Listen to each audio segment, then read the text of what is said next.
.39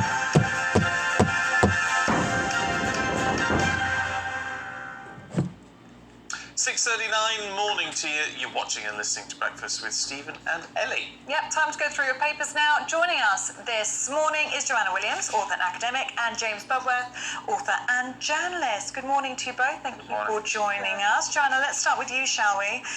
Britain slides into crisis, front page of the Times. As this is the front page of the Times, but to be honest, it's the front page of pretty much every single newspaper this morning. It's grim. I mean, we've been saying this for weeks now, months it feels like. We've got huge problems with ever spiralling inflation, and now they're talking 13%. I've read in one of the papers this morning up to even 17%.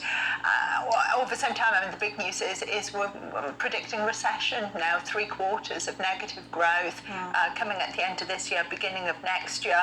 Real terms, income for households. People are suffering, people will be struggling.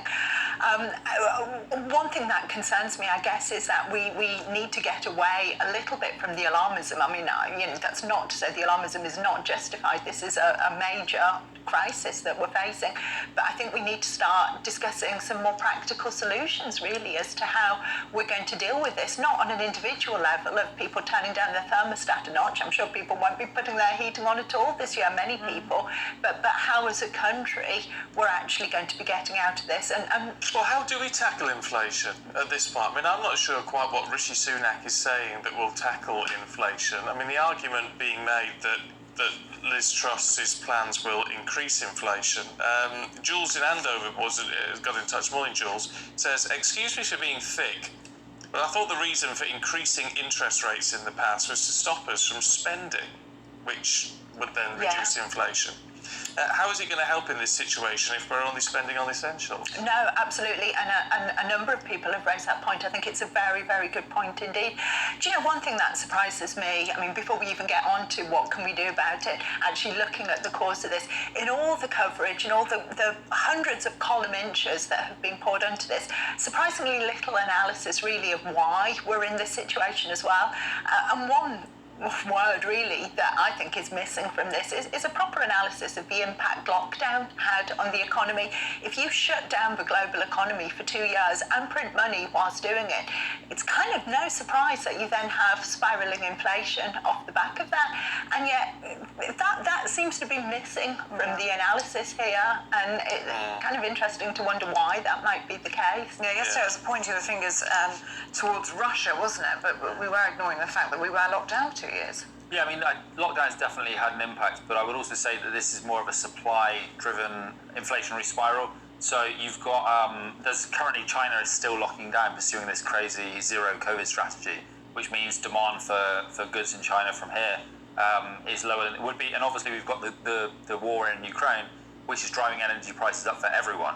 So I mean, but I think where we do have control is we have the Tory candidates, for example, whoever becomes Prime Minister, we do have control over what we do tax. So whether it's income tax, whether it's national insurance, where the kind of burden falls for kind of taxing the country.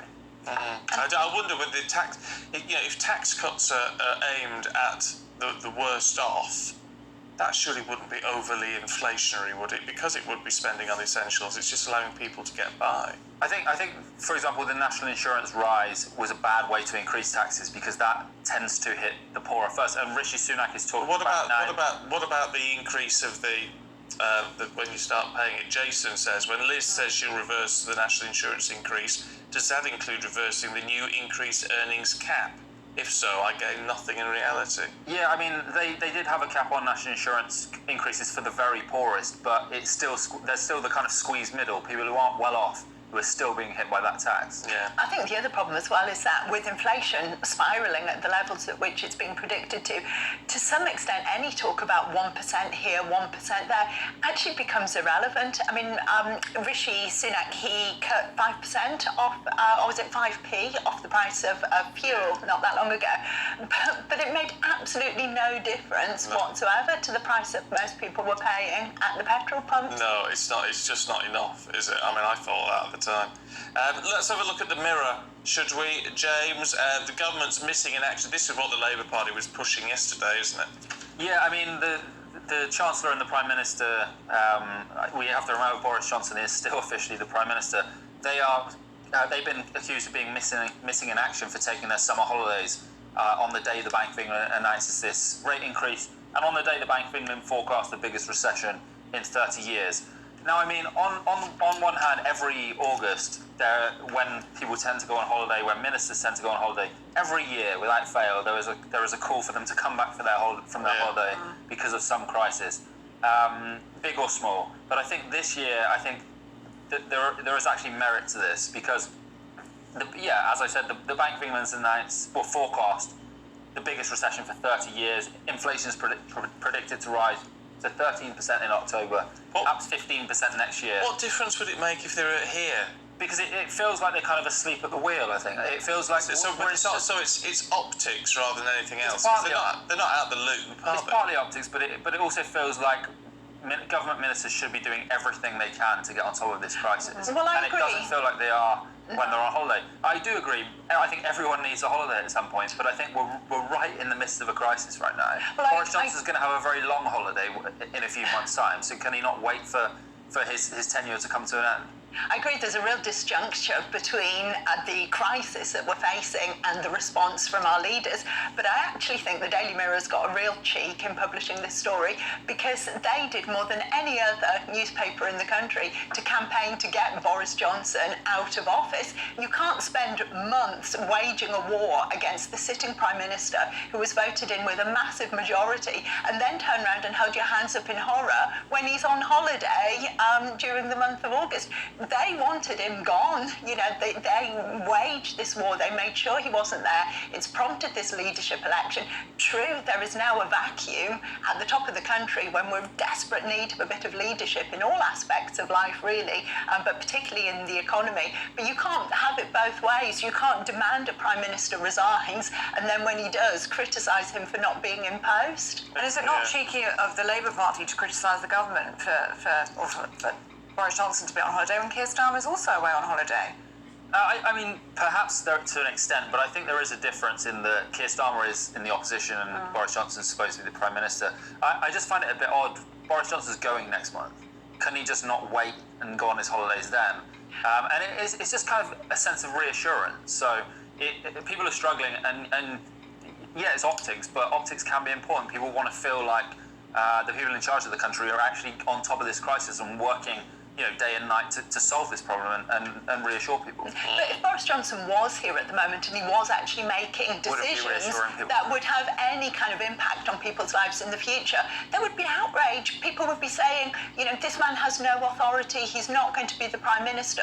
Why is he taking charge of the country? Why is he making decisions that are going to have a long-term impact upon our lives? It just seems to me people want to have it both ways. I think you can't win, whatever happens now.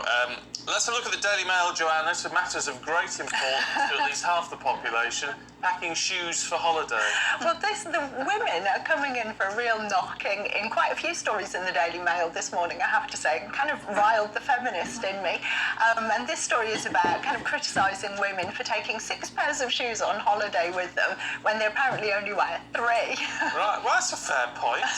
Yeah, but so what? If it makes women happy to take more pairs of shoes than they need, let them. I mean, who has a problem with it? They're saying the problem is women like to match their shoes to their outfit. Well, you have to. Yeah, exactly. This is me. There's all This this article's molding about of the me. packing, and then can I have some of your suitcase space and all that sort of stuff, and stuff that never gets used.